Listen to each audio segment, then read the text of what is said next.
Okay, so listen, I'm Sarah Miller, data analyst, Chicago. Everything in my life needs to be, like, quantifiable, predictable. If it doesn't have a spreadsheet, honestly, what are we even doing? So, yeah, living with Jake, my fiance, this whole premarital cohabitation thing, it's basically my biggest, most complex data project yet. Jake, he's an artist, which translated means he's like a human tornado. Beautiful, sometimes, but mostly just messy. He thrives on instinct. I thrive on, well, a schedule. My friends joked it was like trying to merge two completely different operating systems. But I saw it as a challenge, a fascinating, if slightly chaotic, experiment. We'd found this old apartment out in the suburbs, a bit creaky, a bit dusty, but charming, and it was big enough for both of us, for our styles. I saw the move as stage one of the data collection phase. I bought a new journal, a fancy one with a hardcover, and started logging everything. Jake's average wake-up time, my average annoyance level when I found his socks on the kitchen counter, the frequency of our discussions about household chores. I was pretty sure I could gather enough data to optimize our relationship, to figure out the variables, to control the love equation. For the first few weeks, it was mostly small stuff, expected stuff. I'd forget to take out the trash, the one thing he'd specifically asked me to do, and he'd get that quiet, disappointed look that was somehow worse than yelling. Or I'd find his paintbrushes, still wet, chilling on my pristine bathroom sink. I'd grit my teeth, make a note, and tell myself this was all part of the process. We were just calibrating, finding our rhythm. I was in control. Or, at least, I thought I was. Then came the bird. We were clearing out a weird little built-in closet in the living room, crammed with old junk from previous tenants. Mostly mildewed books and some chipped ceramic plates. Deep in the back, Jake pulled out a small, roughly carved wooden statue. It was a bird. A really, really ugly bird. Its eyes were uneven, one wing looked like it was snapped, then glued back badly, and the wood was dark, almost black, with odd raised patterns that felt rough under my thumb. It wasn't just old, it felt wrong, like it had seen things. I wrinkled my nose. Ugh, what even is that? Toss it. Jake cradled it in his hands, though. His fingers traced the ugly patterns. No, Sarah, don't. It's got character. A soul, maybe. He gave me that soft, dreamy artist look. It feels like it belongs here. My internal alarm bells went off. A soul, Jake? It's a piece of rotting wood. But he was insistent, said it was unique. He placed it on the mantelpiece, right next to my carefully arranged succulents. I rolled my eyes, made a mental note. Subject Jake exhibits irrational attachment to grotesque inanimate objects. Potential indicator of hoarding tendencies. Things started shifting after that. Nothing major, nothing I couldn't explain at first. I'd swear I left my keys on the small table by the front door, only to find them later on the bookshelf in the living room, tucked between two novels. Damn it, Sarah, I'd mumble to myself, shaking my head. You're losing it. Too much data, not enough sleep. I'd jot it down as user error, cognitive fatigue likely factor. And the sounds. This old apartment was a symphony of creaks and groans. I'd be working late, the only light from my laptop screen, and I'd hear a definite thump from the living room, or a soft, almost hushed tap-tap against the wall. Sometimes the wind would howl through the ill-fitting window frames, sounding eerily like a low whisper. My skin would prickle, just for a second, but then I'd remind myself, old building, settling, atmospheric pressure changes. Nothing big, right? Just the quirks of renting something with history. Jake, too, had his moments, small things mostly. Like one evening, I was excitedly planning our next weekend trip. I'd even made a pros and cons list for 2 different destinations. And I was talking to him, my voice probably getting a little too fast, a little too loud. He was on the sofa, scrolling through something on his tablet. I paused, waiting for his input. He just stared at me. His eyes, usually so bright and expressive, were flat, like the light had gone out behind them. He didn't blink, didn't move. My heart skipped. For a second, a cold feeling spread through my chest. But then, just as quickly as it came, it was gone. He blinked, a slow, deliberate blink, and a wide smile bloomed on his face. "Oh, babe, you were saying something?" He laughed, putting down the tablet. "Sorry, just totally zoned out thinking about how amazing this weekend will be with you. Where were you thinking we should go?" I shook my head, a little laugh escaping my lips. "Oh, you. Artists, huh? Always in your heads." I told myself. He's probably just exhausted. Creative energy drain. Nothing to worry about. The bird, though. That damn bird. I hated it. One night, after Jake had fallen asleep, I crept into his room and moved it from his bedside table, where he'd put it, into a dark corner of his closet, behind a stack of old canvases. Out of sight, out of mind, I thought. Maybe he'd forget about it. When I woke up the next morning, got ready for work, and walked into my own bedroom, there it was, sitting on my antique dressing table, staring at me with those ugly, uneven eyes. Right there, where I'd left my favorite pearl earrings. My breath hitched. "Jake!" I yelled, storming into the kitchen where he was making coffee. "Seriously, that's not funny." He looked up, a sleepy smile on his face. "What's not funny, sweetie?" "The bird! You moved the bird. It was in your closet, and now it's on my dressing table." His brows furrowed. "The bird? I haven't touched it since I put it on the mantel. Why would I move it to your dressing table?" He sounded genuinely confused, too confused to be faking it. My shoulders slumped. "Whatever, just don't do it again. It's creepy." I walked back to my room, snatched the statue, and shoved it back into Jake's closet, deeper this time. Then I opened my journal. Abnormal data.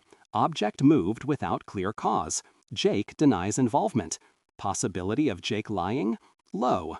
Possibility of other causes? TBD. Re-evaluate parameters. It brought back this other memory, actually. One from when we first moved in.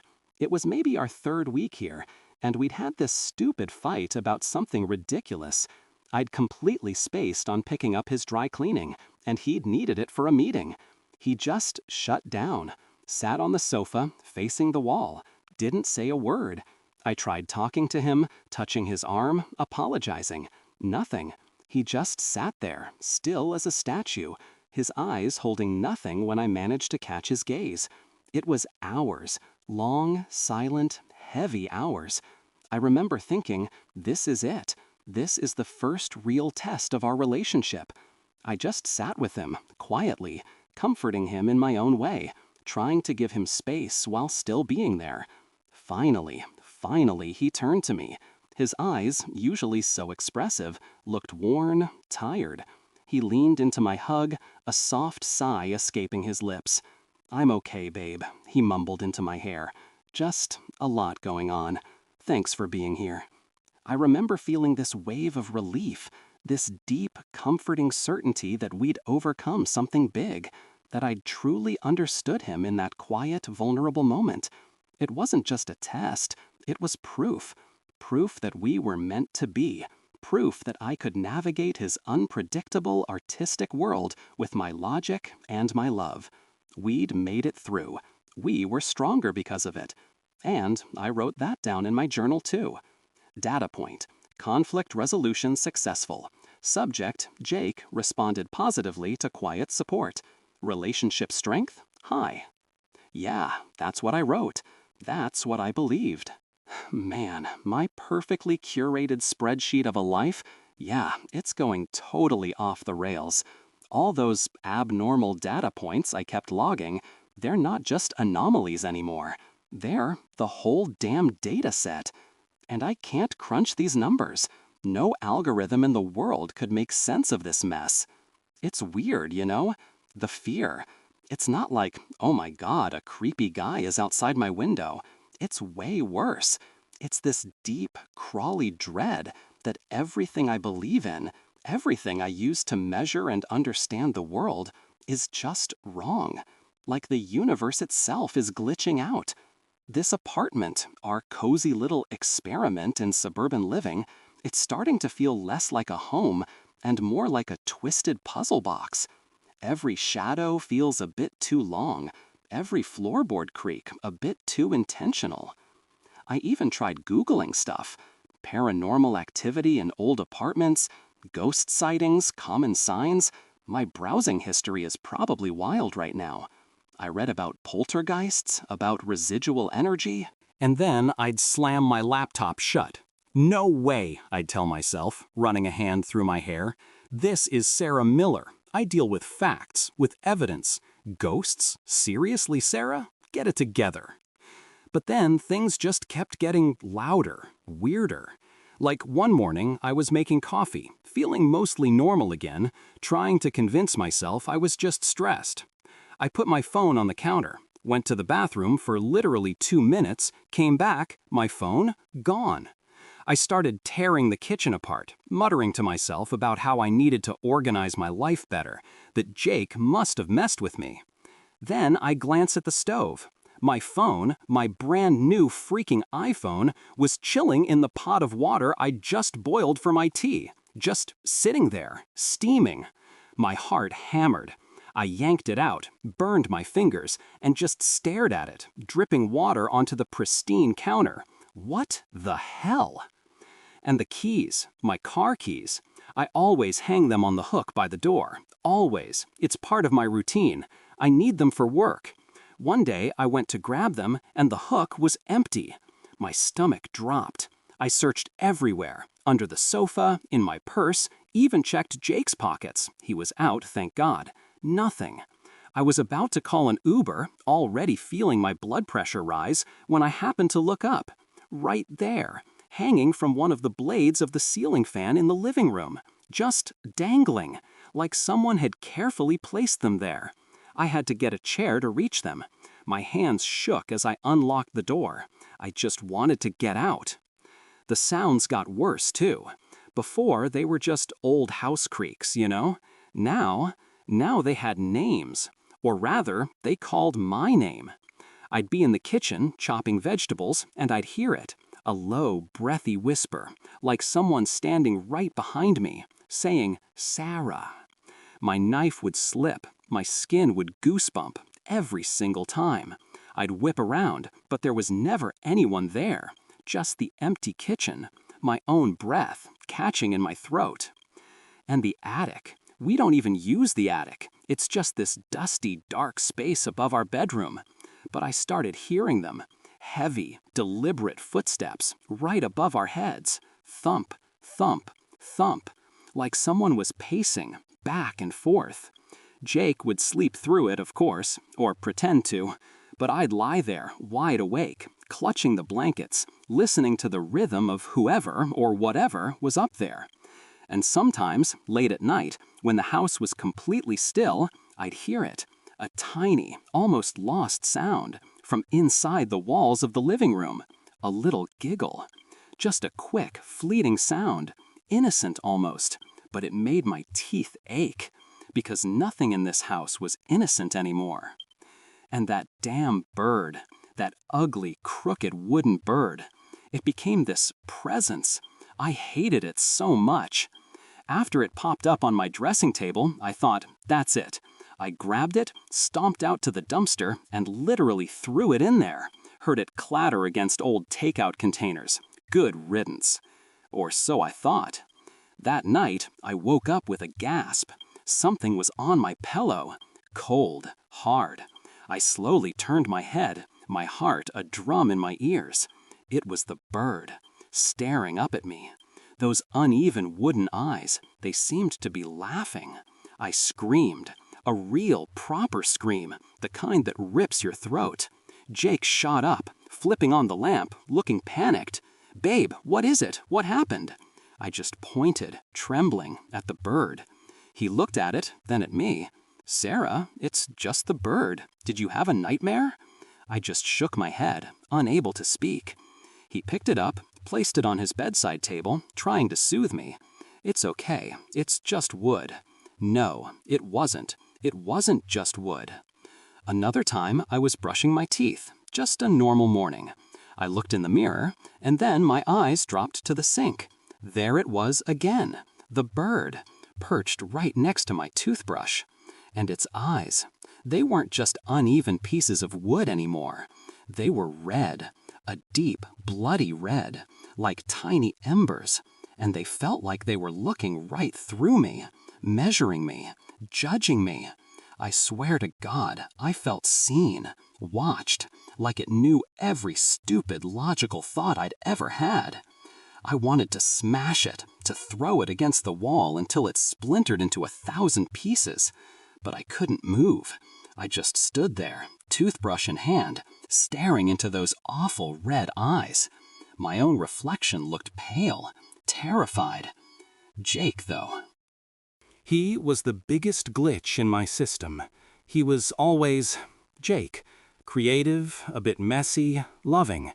But now, he was like two different people, swapping places without warning. One minute, he'd be clinging to me, so sweet it made my teeth hurt. He'd whisper things, "My beautiful Sarah, you are my world, my everything. I can't live without you." His breath on my neck felt too warm, his grip a little too tight. It wasn't romantic anymore. It was unsettling. Like he was trying too hard. Like the words weren't coming from him. Then, the next minute, he'd be gone. Not physically, but inside himself. That look would come back, those flat, dead eyes. He'd sit on the sofa, sometimes for hours, just staring at nothing. If I spoke to him, touched him, he wouldn't react. It was like talking to a very realistic doll, a doll that used to be my fiancé. I'd try to tell myself it was just him being an artist, getting lost in thought, but it wasn't. It felt colder, more removed, like a piece of him had just floated away. The worst, though, one night I couldn't sleep. I got up for a glass of water, and as I passed the living room, I saw a faint light coming from it. I peeked in. Jake was there, sitting on the floor, in the dark, with just his phone's flashlight on. And he was holding the bird, whispering to it. Not in English, not in any language I recognized. It sounded guttural, old, like rocks grinding together. He swayed slightly, his eyes fixed on the bird's red eyes. My blood ran cold. I couldn't move. I just stood there, hidden in the shadows, watching the man I was supposed to marry talking to that damn ugly wooden bird in some ancient tongue. What the hell was going on? I started logging his behavior again, harder than ever. Date, time, description. Jake, sweet, clingy, said creepy love stuff. Next entry, Jake, blank eyes, unresponsive, stared at wall. Then, Jake, whispering to bird, unknown language. I tried to find a pattern, a trigger, anything, but it was just chaos, random, unpredictable. My logical brain was screaming. There was no data here, just a broken mess of anomalies that defied every single rule I knew. And then, the memory. That memory of the day Jake went silent after our first big fight, the one I'd cataloged as conflict resolution successful. It started to haunt me, not like a bad dream, but like a shadow, always lurking. One night I jolted awake. The room was dark, but I could make out a shape standing right beside my side of the bed. Tall, familiar. I thought it was Jake. I blinked, trying to clear the sleep from my eyes. It was him, standing there, looking down at me. But those eyes, they were that way again. Empty. Absolutely nothing behind them. Just black, vacant holes. Like the time on the sofa. But this was different. This was right next to me. The chill. That same cold, bone-deep feeling from that day when he sat there unresponsive for hours. It hit me. I couldn't move. My muscles locked up. I tried to speak, to call his name, but my throat was closed. My voice was gone.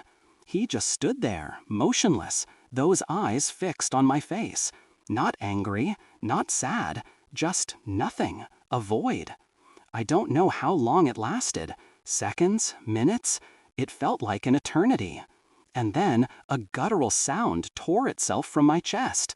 A scream, a full, primal scream that shook the bed. Suddenly, the light flicked on. Jake was next to me, his face blurry with sleep and concern. He was holding me, stroking my hair. "Babe, babe, what is it? A nightmare?" he asked, his voice soft, reassuring. I pulled away, my body shaking. My eyes darted to the spot where he had been standing. Empty, just the bedside table. No one. I looked at Jake, my Jake. His eyes were wide, worried, full of life. But I couldn't shake it. That cold, terrible feeling, the absolute certainty of what I had seen. I recounted it, breathless, my words tripping over each other. He listened patiently, then kissed my forehead. "Oh, my love, just a bad dream. I'm right here. See?" He squeezed my hand. "I'm always right here with you." He kept saying it. "I'm always right here." But I couldn't believe him anymore. The feeling had been too real. The cold, the nothingness in those eyes. It was too vivid. And that familiar, comforting certainty I'd felt on that day after our fight, it shattered, utterly. I looked at the man beside me, the one who was supposed to be my anchor, my logic in the artistic storm. And for the first time, a truly terrifying thought burrowed its way into my brain. What if it wasn't him then? And what if it wasn't him now?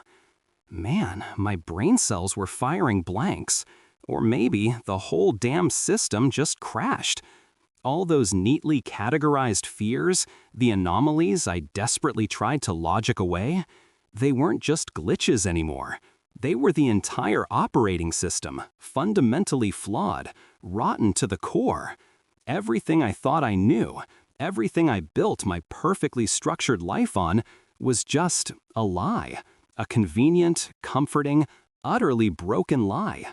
It was like standing on an island, watching the ocean rise, slowly, steadily, knowing there's no escape, no land in sight. I felt so damn alone.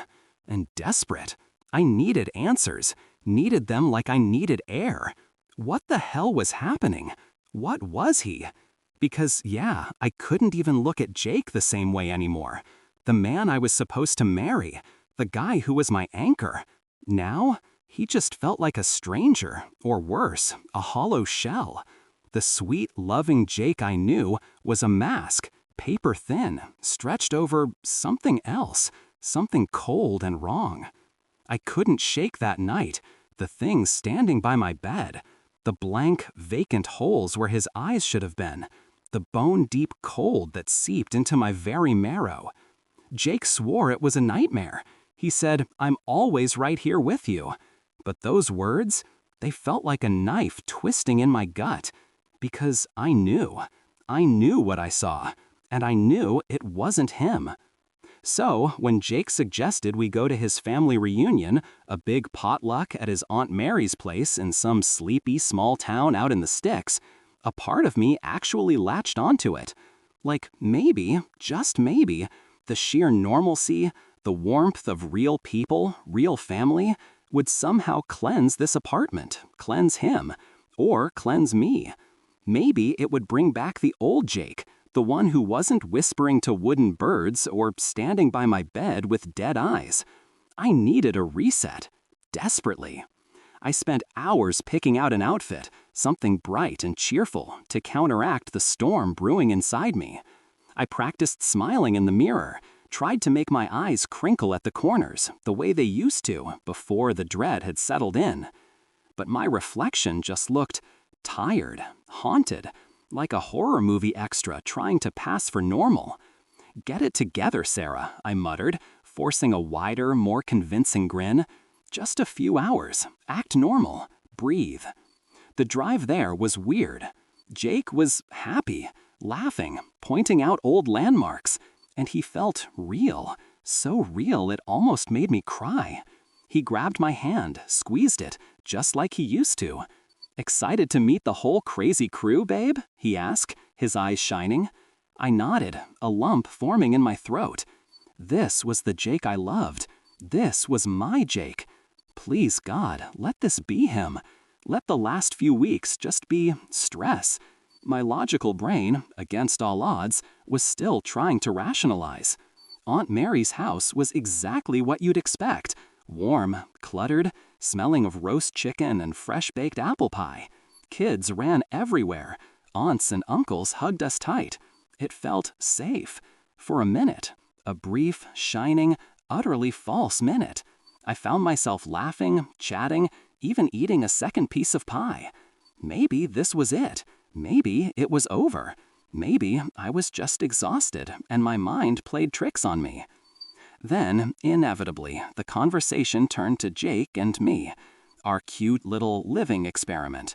Everyone wanted to know how it was going, giggling about how challenging it must be for creative Jake and super organized Sarah to coexist. I took a deep breath, a forced, practiced smile plastered on my face. "Oh, I started, my voice a little too bright, a little too loud. It's been an adventure, lots of learning experiences." I laughed, a brittle sound that felt like glass. "Actually," I continued, feeling a strange urge to prove to myself, and maybe to Jake, that we had overcome things, that our bond was real. There was this one time early on, we had this big disagreement, about something silly, but it got pretty intense. And Jake, he just completely shut down, went totally silent, sat there on the sofa for hours, just not reacting. I tried to make it sound like a funny, relatable anecdote. I was so worried, trying everything to get him to talk, to snap out of it. I even held his hand for ages, just sitting there in the silence, reassuring him. I chuckled a bit too loudly. But you know what? It was actually good for us. It taught us how to deal with conflict, how to be there for each other, even when things are tough. We came out stronger. I glanced at Jake, expecting him to smile, to nod, to play along with our little "we're so strong" narrative. His face was unreadable. He was staring at his plate, fork poised over a mashed potato mountain. Just then, Aunt Mary, bless her cotton socks, piped up from across the table. Her voice was sweet, a little sing-song, completely innocent. "Oh, Jakey, honey, so glad you were feeling better after that day visiting your mom at the hospital. I remember you told me you couldn't talk to anyone because you were so stressed and worried about her." She smiled, a kindly, oblivious smile, and took a sip of her tea. The world went silent. Not a gentle, peaceful silence. This was a brutal, physical silence, like someone had reached inside my ears and ripped out every sound. The laughter of the children, the clatter of forks, the hum of conversation, all of it just drained away, gone, just a buzzing in my head. My perfectly constructed narrative, my carefully nurtured belief, the one I had just proudly proclaimed, it didn't just crack, it exploded into a million tiny, sharp pieces. I froze, every muscle in my body locked up. My eyes, wide and probably bulging, snapped to Jake. His face was rigid, stiff. His fork dropped with a tiny clink that somehow sounded like a cannon shot in the cavern of my mind. And his eyes, oh God, his eyes. They were that way again, just like on the sofa that day, just like by my bed last night. Flat, dead, two black, unseeing pools. Not sad, not worried, just nothing. No spark, no life, just a horrible, bottomless void. My stomach lurched, my breath caught in my throat, hot and sour. The memory, the real memory, slammed into me with the force of a train. The coldness, that exact chilling, bone-deep feeling. The way Jake sat there, utterly unresponsive, not because he was heartbroken or stressed, but because there was simply nothing there to respond. Just a profound, horrifying stillness that didn't belong to anything human. It was a shell, an empty shell that wore Jake's face. If Jake was at the hospital visiting his mom that day, then who the hell was sitting on that damn sofa with me for hours? Who was I comforting? Who was I holding hands with? Who looked at me with those blank, terrifying eyes? What was it? The question wasn't just a thought, it was a scream, an echo, a wail inside my skull, tearing through every last thread of logic, every scrap of belief. It ripped apart my entire reality, leaving behind a chasm, a gaping, terrifying hole with no answers. My perception of everything just crumbled like dust. If that wasn't him, then what was it? A shiver, so cold and so precise, raced down my spine, making my skin prickle with goosebumps. I felt it, a cold, slithering satisfaction, as if something invisible, something utterly wrong and impossibly ancient was right there, behind me, laughing. And maybe, just maybe, it was laughing inside Jake